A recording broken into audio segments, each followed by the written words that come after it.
নমস্কার বন্ধুরা, আমার চ্যানেলে আপনাদের স্বাগত জানাই।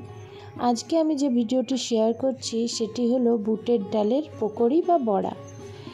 এই পকোড়িটি পান্তা ভাতের সাথে খুব ভালো লাগে, আপনারা মুড়ি দিয়েও খেতে পারেন।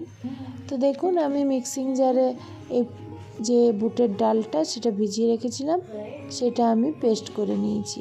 আর এখানে আমি পেঁয়াজ কুচি কুচি করে কাটছি, পেঁয়াজ কাঁচা লঙ্কা দিয়ে পকোড়িটা বানাবো। এটাতে নুন, পরিমাণ মতো পেঁয়াজ কুচি, কাঁচা লঙ্কা মিক্স করে নিচ্ছি। এবার এটা ভালো করে মেখে নেব। কড়াইয়ের মধ্যে সাদা তেল দিয়ে দিচ্ছি, তেলটা একটু গরম হোক, আমি পকোড়িগুলো ছাড়বো।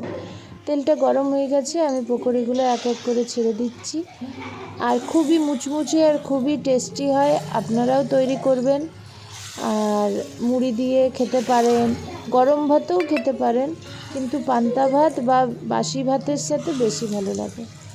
আমরা মানভূম জায়গার মানুষ, বিশেষ করে পুরুলিয়া, বাঁকুড়া, বীরভূম জায়গায় এই রকম পকোড়ি দিয়ে, পেঁয়াজ দিয়ে বুটের ডালের পকোড়ি বানিয়ে অনেকেই পান্তা ভাত বা বাসি ভাতের সাথে খায়।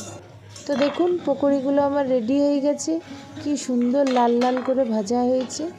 আর এরপর আমি এই পকোড়ি দিয়ে বাসি ভাতটা খাবো। তো দেখুন, খুব সুন্দর পান্তা হয়েছে। ভাতের সাথে একটু লবণ দিয়ে দিলাম, একটু কাঁচা তেল,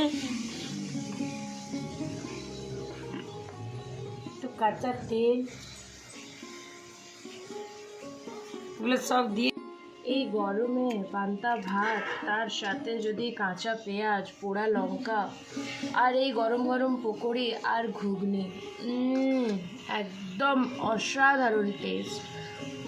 আমার আবার পান্তা ভাতের সাথে একটু লাস্ট পাতায় মুড়ি নেওয়া হ্যাবিট আছে, আমি তো মুড়ি নেব, তোমরা চাইলে মুড়িটা স্কিপ করতে পারো। কিরে, ভাতটা কেমন হয়েছে? দারুণ।